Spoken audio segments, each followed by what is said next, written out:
Hello, internets! Jesus loves you. My name's Cody, and this is the Christian news show we do on Tuesdays and Thursdays with geeksundergrace.com. So today is mostly, again, going to be about shootings, and that sucks. I definitely just didn't start the new show to talk about shootings. So before that, I do want to talk about something actually kind of cool. Sex trafficking. Obviously not cool, but still a thing. But what is cool is this network of over 1,000 nuns, and they go undercover as prostitutes to save sex trafficked victims. Which, let's be honest right now, way more important than anything me or you are ever going to do. Some of them work their way into the brothels and help people escape. Some of them just buy slaves outright and free them. Some of them dress as prostitutes and then catch predators. Some are saying that it does a little more harm than good, though, especially people who are buying the slaves outright, because you're giving that brothel money. Also, it should be noted that they are kind of vigilante. They don't actually work with any kind of authority. Regardless, I have the utmost respect for these people. I mean, Christians doing things right is always nice. Which brings us to Josh Feuerstein. You may remember we talked about him recently, Red Cup guy. That being said, before I get any further into this, I do want to point out that this is sensationalism working at its best. We are talking about something that he brought up in like June, about Cecil the Lion, whenever that came out. For those of you who don't remember or didn't hear, Cecil the Lion was this village's favorite lion, and a guy went and shot the lion, and there was a huge uproar all over the United States for it. And so Josh Feuerstein makes this video saying, you guys are all giving death threats to the guy who killed Cecil the Lion. We should be doing that with abortionists. They're killing actual babies. And so I brought this up recently, and people have tried to make it very apparent to me. I get the point that he's trying to make, which is if we care about someone killing Cecil the Lion, we should also care about abortionists killing babies. Like, I get it. That's his point. But regardless, he still straight up says, well, I say tonight, we punish Planned Parenthood. I think it's time that abortion doctors should have to run and hide and be afraid for their life. The relevance of this and the reason that anyone is even talking about it, of course, is because of the Planned Parenthood shooting. And it's terrifying that this is even a thing. I mean, he has millions of followers, some of which heard this and said, you know what? He's right. And that's scary, genuinely. That is extremism. That's not a road that I want to go down. I don't want to be telling people that that's not how Christianity really is. I mean, that should be a given.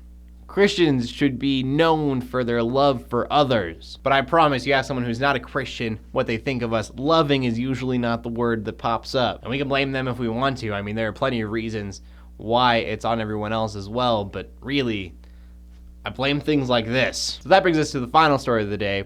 You may or may not have heard it. I'm just going to give you all the details I know so far about the shooting that happened in California. So the story starts with a holiday party in San Bernardino, I don't know if I'm saying that right, California. It's unclear whether or not there was some kind of fight at the holiday party happening. Some authorities were saying that that was the cause of it, that there was some kind of disturbance at this holiday party. The man got mad, left, came back to shoot the place up. But that didn't really make sense, because when he came back, he had assault rifles and tactical gear and bombs that they luckily weren't able to set off for whatever reason. So like, if you have bombs, it probably wasn't the heat of the moment type decision.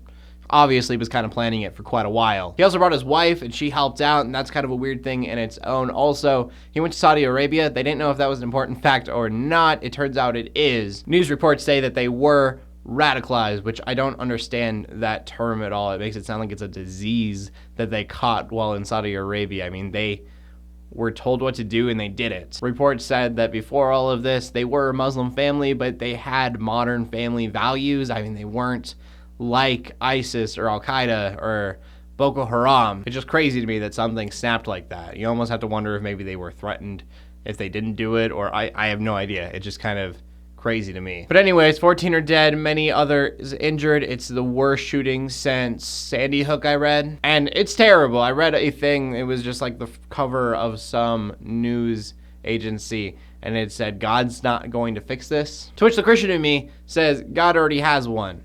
There is going to be a day when there are no more tears, no more pain, and no more suffering. He's not fixing it here in the now, and I know that is really frustrating for everybody. I can't imagine even telling that to somebody who's actually going through this, but in the end, God wins. But that begs the question, what about the here and now? If God's not fixing it right here and now, who does? God has called the Christians to advance the kingdom of heaven here on earth. While we wait for God's return, it is our job as Christians to bring heaven here. So I'm not gonna have a question today because I want you guys to sit on this a little bit. How do we, the Christians, right here and now, make earth a little bit better? I mean, if our God is for us, then who could ever stop us except our own selves? Bring heaven here to the people around you.